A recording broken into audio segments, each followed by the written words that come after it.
Hey everybody, it's Jason with Parallel Reality coming back with you today with an article from The Federalist. This is dated November 19th. It says the culture wars didn't come for Wikipedia. Wikipedia is fueling them with lies. And I think I've had other videos already before just about Wikipedia being a piece of crap website, which it basically is at this point. And there's a lot of misinformation on there, especially about a particular conflict happening in the Middle East. Because it's basically been taken over by commies. It says Congress should consider expanding its investigation of Wikipedia to cover not just the site's anti-Semitism, but its active censorship. It should just be everything. Let's just not narrow it down to one thing. It just be like, you guys are a fake news website. Anyway, it says earlier this month, the New York Times ran an interview with Wikipedia co-founder Jimmy Wales titled, "The Culture Wars Came for Wikipedia. Jimmy Wales is staying the course." There, Wales painted Wikipedia as a well-intentioned site trying its best to remain unbiased and being unfairly targeted by those on the right, which is, like it says in this next sentence, couldn't be further from the truth. So no matter how the New York Times and Wales try to spin the narrative, reality remains. The culture wars didn't come for Wikipedia. Wikipedia voluntarily threw itself into the fray, and contrary to its claims, it didn't remain impartial. It says, it's telling that even Wales' co-founder, Larry Sanger, says the website is biased. He's right. There's no other way to describe a site that labeled Charlie Kirk, a mainstream conservative, a far-right conspiracy theorist. It's because it's run by commies. They throw out the term far-right like they did, 7 years ago during the height of, everything going to crap in Trump's first term, with the culture wars and everything, where just everybody they disagreed with was far-right, even if some person was like a liberal.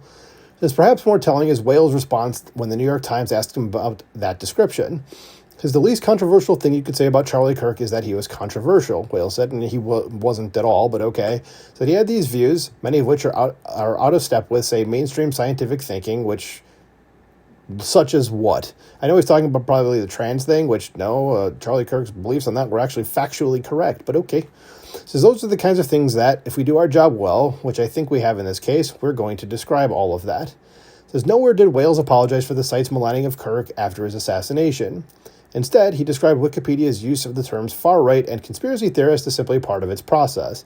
Yeah, so he's been ideologically captured, if you will. It says, of course, Wales also conveniently neglected to mention that less than a week after Kirk's assassination, Wikipedia allegedly locked Erica Kirk's page and editors discussed deleting it entirely. Why does she even have a page? Okay. It says, no wonder Elon Musk launched Grokpedia, an AI-generated alternative that's designed to counter what he accurately called Wikipedia's editorial bias. The need for a more objective, fact-based, basic reference source couldn't be more obvious. Wikipedia's wildly inaccurate treatment of Charlie Kirk isn't the only example of its bias. Earlier this year, the site blacklisted the Heritage Foundation, the nation's largest conservative think tank, ensuring all links to Heritage's website are automatically blocked. The site has similarly cast aspersions on or blacklisted almost all right-of-center outlets, including the New York Post, the Federalist, Breitbart, and more. But again, he's going to say they're not biased, even though it's like, dude, we know that this happens, so the only news sources you can provide are left-wing news sources. But no, they're not biased. It says, meanwhile, the site greenlights groups such as the completely disgraced and should never be trusted ever again Southern Poverty Law Center, and as it's about to say, I just noticed this, a now entirely discredited organization that includes mainstream conservative and Christian groups on its hate map alongside chapters of the KKK. It says, nor are such comparisons simply anecdotal. In fact, one 2024 study found systemic bias in favor of leftists and Democrats, yet Wales and Wikipedia still proclaim they're nonpartisan bona fides to anyone who will listen. The site's bias has grown so blatant that it's even the subject of an ongoing congressional investigation into its manipulation of entries on the war in Gaza, as I was hinting at earlier. It says, yet Wales skated over those accusations too in his New York Times interview, dismissing them as a deep misunderstanding of how Wikipedia works. So he doesn't know what he's talking about. Wikipedia shouldn't be able to hide itself behind the anonymity of its editors. This is as Wales attempted to do multiple times in his interview, yes, as we just saw in that answer just a moment ago, and decry responsibility for the vitriol it hosts. If Wikipedia editors have the authority to control information, they should stand behind their work.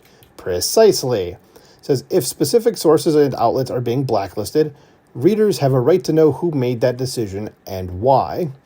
Instead, it's time for Wikipedia to pull itself out of the culture wars by taking reasonable steps, such as those Singer suggested, to ensure it practices the nonpartisanship it preaches. If it doesn't do so, Congress should consider expanding its investigation of Wikipedia to cover not just the site's anti-Semitism, but it's active censorship of Americans. It's unacceptable for so-called nonpartisan outlets to disfavor an entire end of the political spectrum. Wikipedia must choose whether it wants to learn that lesson on its own or whether it needs Congress to make it comply. And it's sad that it would even need to go that far because, like, I don't know. It's just one of those things, like, it's not that difficult to tell the truth, and just Wikipedia, a site that's supposedly truthful, just can't do it. So, anyway, let me know what you think about this in the comments below. Please like, share, and subscribe, and I will talk to you soon. Bye.